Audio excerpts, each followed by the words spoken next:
In this lesson, we will learn about rapid spanning tree concepts. Before going into the details, let's find out why we need rapid spanning tree protocol by analyzing this network diagram. Let's assume the switches use default timers. Now, pay attention to IT Life Skills Switch 2. When the root port G01 goes down, the switch must wait for the max timer to expire, which is 20 seconds, to remove its root port role and change the port G02 to listening state. It then waits for the forward delay timer to expire, which is 15 seconds, to transition the port G02 to learning state. It then waits for another 15 seconds to transition the port G02 to forwarding state. Therefore, when the root port goes down, it takes 50 seconds for a non-designated port to transition from blocking state into forwarding state. It is not acceptable in a modern network. That is why rapid spanning tree is created to speed up the network conversions. Now, let's compare spanning tree with rapid spanning tree election. RSTP and STP both use bridge ID to elect the root switch. RSTP and STP switches select their root ports and elect designated ports on each LAN segment with the same rules and type breakers. First, it compares the root costs. If the root costs are equal, it will compare the bridge ID. If it comes from the same switch, then it compares the port ID.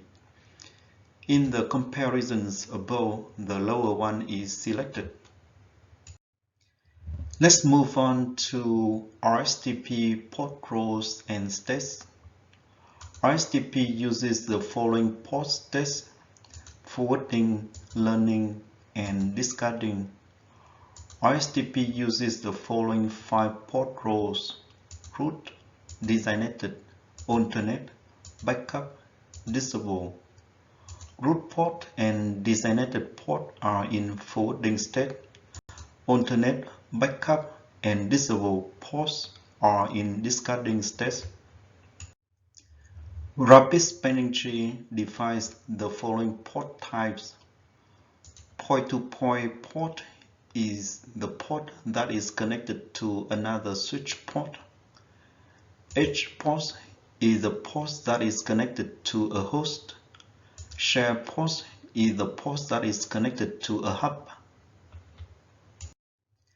Let's get into the detail of RSTP alternate port role. Alternate port is a port in discarding state and receives hello PPDUs that identify the same root switch as the PPDUs received on the root port. Let's pay attention to switch 2 in this network.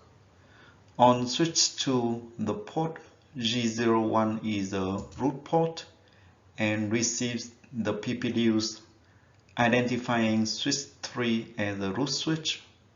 Therefore, the port G02 is the alternate port because it is in discarding state and receives the PPDUs that also identify switch 3 as a root switch.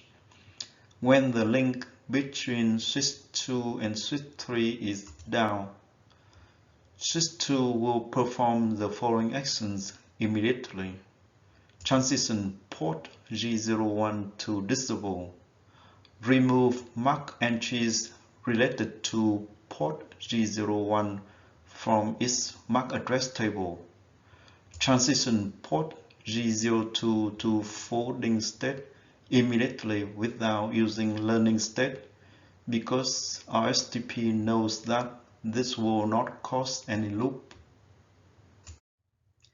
Let's get into the detail of RSTP backup port role. Backup port is the port in discarding state, and it is in the same collision domain with a designated port and will replace the designated port when the designated port is down.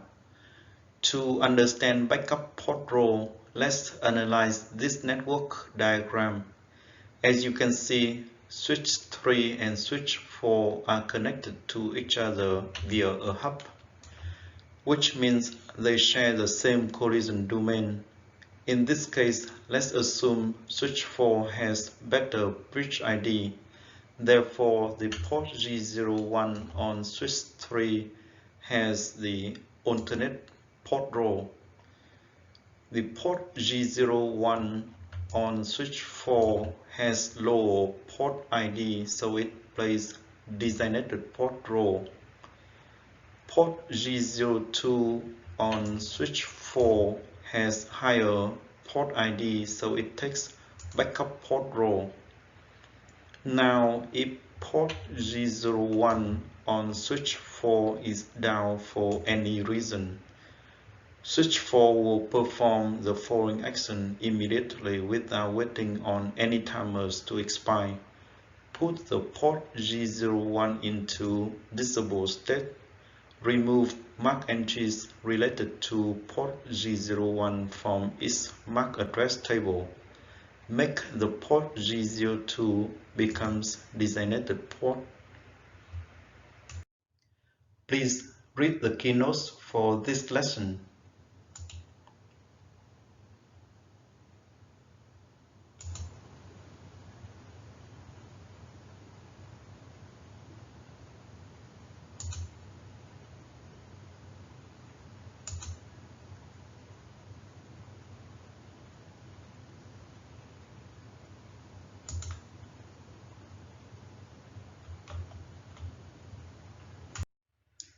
This is the end of this lesson. If you have any questions, please put it in the comment section below. We will get back to you as soon as possible. Thank you very much for watching.